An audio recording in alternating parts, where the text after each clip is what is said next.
चालाक लोमड़ी। बहुत समय पहले की बात है। एक घना जंगल था जहां कई तरह के जानवर मिलजुल कर रहते थे। जंगल में पेड़ पौधे, छोटी छोटी नदियां और सुंदर घाटियां थीं। वहां एक लोमड़ी रहती थी जिसका नाम चंचला था। चंचला अपने तेज दिमाग और चालाकी के लिए पूरे जंगल में मशहूर थी।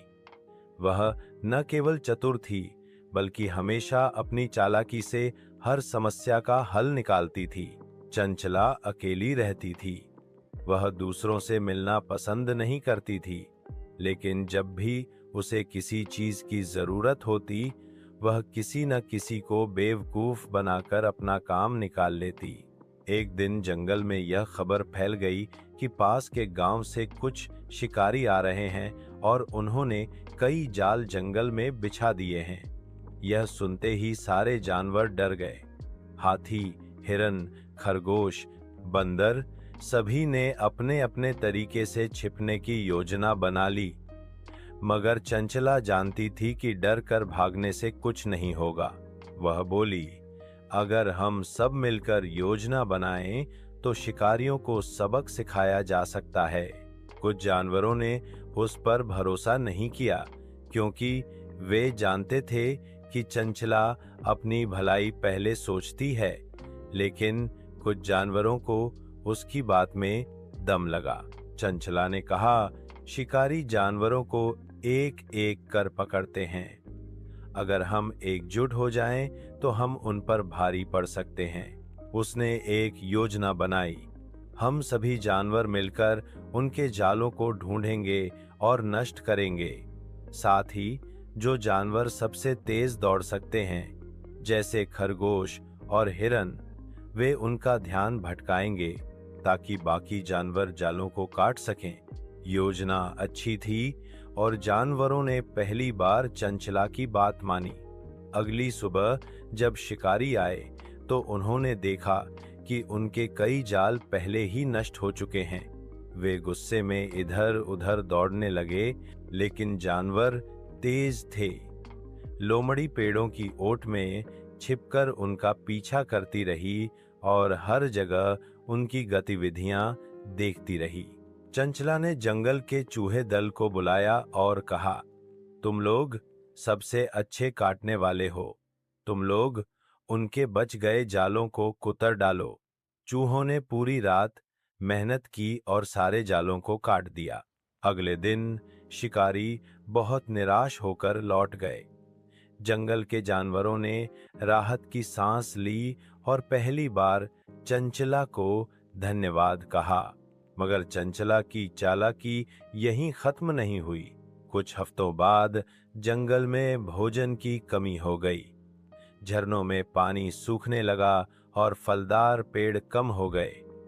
ऐसे में चंचला को अपनी भूख शांत करने के लिए कुछ सोचना पड़ा।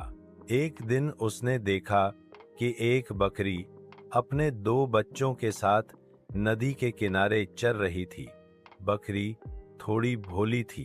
चंचला धीरे धीरे उसके पास गई और बोली, बहन, मुझे एक गुप्त जगह का पता है जहां हरी घास है, पानी है और कोई शिकारी भी नहीं आता।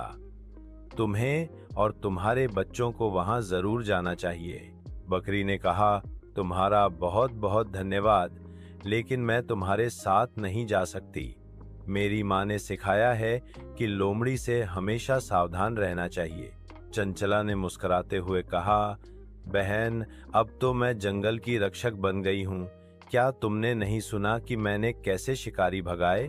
बकरी सोच में पड़ गई। आखिरकार उसने चंचला की बात मान ली और उसके पीछे पीछे चल पड़ी। मगर चंचला का इरादा कुछ और ही था। वह चाहती थी कि जैसे ही बकरी अकेली हो, वह उसे शिकार बना ले। रास्ते में उन्हें एक पुराना कुआं मिला। चंचला ने चालाकी से कहा, यहीं नीचे हरी घास है, तुम अंदर झांक कर देखो। जैसे ही बकरी कुएं में झांकी, चंचला ने उसे धक्का दे दिया।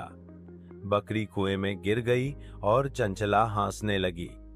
मगर तभी ऊपर से एक उल्लू ने यह सब देख लिया।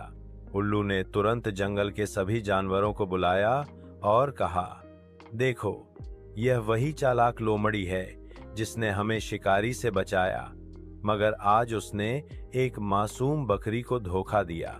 गुस्से में सारे जानवर कुएं के पास इकट्ठा हो गए। चंचला अब डर गई। वह जानती थी कि उसकी चालाकी अब उस पर भारी पड़ने वाली है। हाथी ने कहा, अब हमें इस लोमड़ी पर भरोसा नहीं रहा, इसे सबक सिखाना होगा।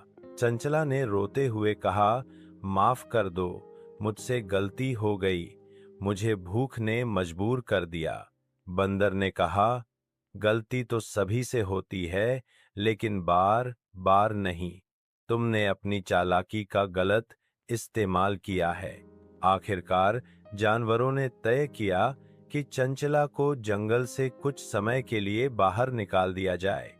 उसे नदी पार दूसरी घाटी में जाना पड़ा, जहां उसे खुद अपने भोजन की तलाश करनी पड़ी और किसी पर भरोसा नहीं रहा। समय के साथ चंचला को अपनी गलती का एहसास हुआ।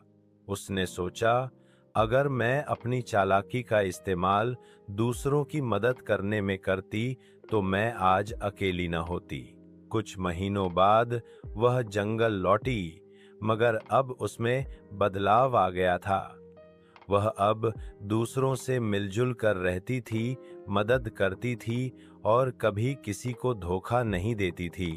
अब वह जंगल में सिर्फ चालाक नहीं, बल्कि बुद्धिमान और विश्वसनीय लोमड़ी के नाम से जानी जाने लगी।